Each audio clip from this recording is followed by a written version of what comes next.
বৈভব শব্দটি খুব সুন্দর, বিভু থেকে আসে। বৈভব একটা খুব সাটেল টার্ম।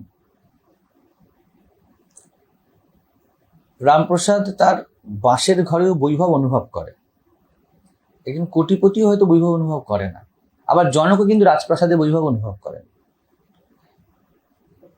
ভেবে দেখো, রামচন্দ্র যখন যোগ বাশিষ্ঠ বলছেন, উনি রীতিমতো বিরাগী, কিন্তু তার ফিলিং কি? বৈভবের feeling, the sense of fulfilment.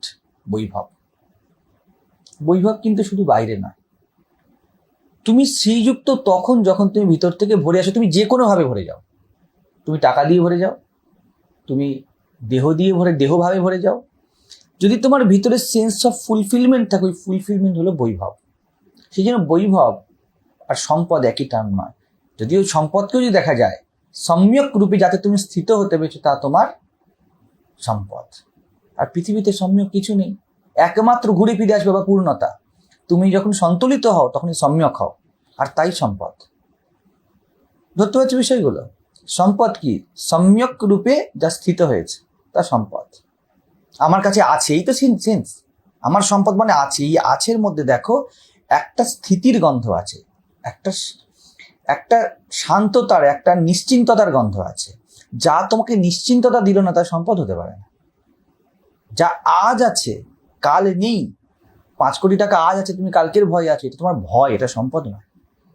সম্পদ যা আছে, আমি নিশ্চিত আমার আছে, তা তোমার সম্পদ।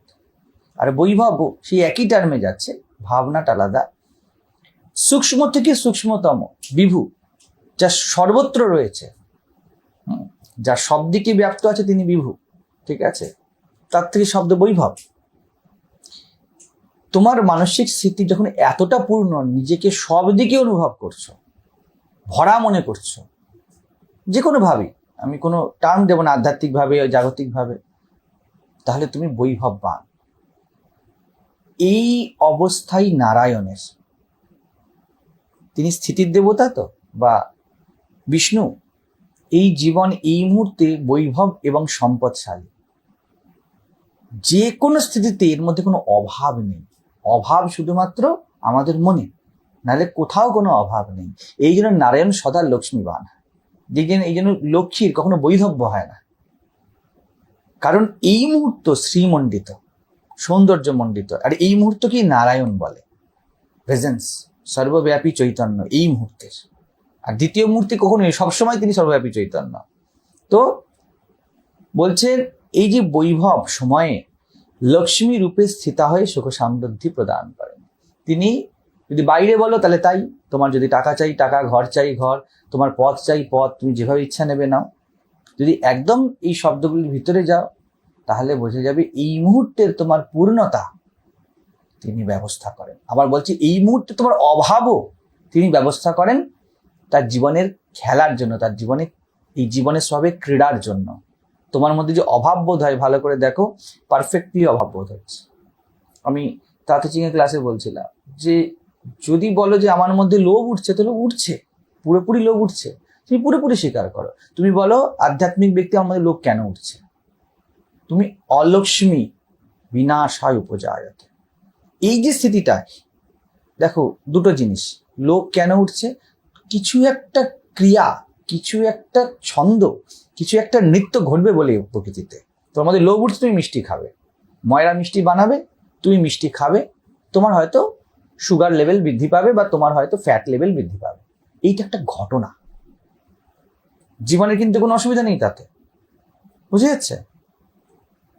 কিন্তু তুমি যখন এই কথা বলো, মিষ্টি তো খাবো, কিন্তু খাওয়া উচিত কি উচিত নয়, এই অবস্থা হলো অলক্ষ্মী।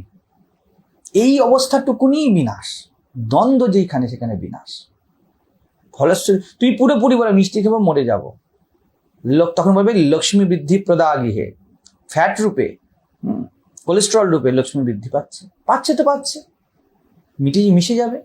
ভালোই বা মন্দই হোক, যেইখানেই সম্যক স্থিতি, যেইখানেই পুরোপুরি হয়ে গিয়েছে, যেইখানেই পূর্ণতার বোধ, সেখানে লক্ষ্মী।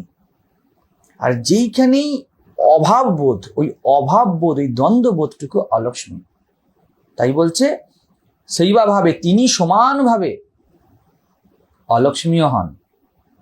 ওই একই তোমার অস্থিবোধ মনের প্রভাবে, তাই মনুজেশ্বর বলে দিল, কখনো তোমাকে সেন্স দেবে আমি পূর্ণ আছি।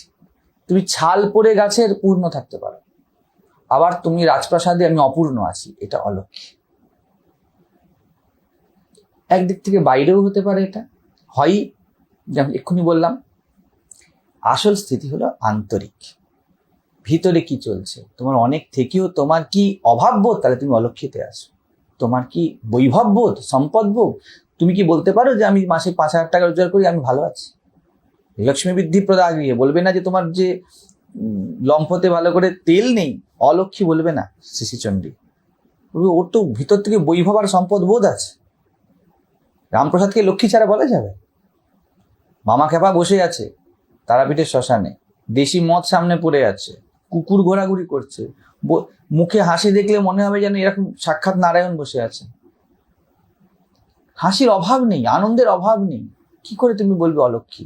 আর অলক্ষ্মীর যাবতীয় জিনিস আছে, লক্ষ্মীর পাঁচালিতে যা লেখা আছে, যাকে যাকে লক্ষ্মীবান বলে, গোবর দিয়েছি ঘর নেকানো থাকবে, হ্যান তেন অনেক কিছু লেখা থাকে, কিচ্ছু নেই।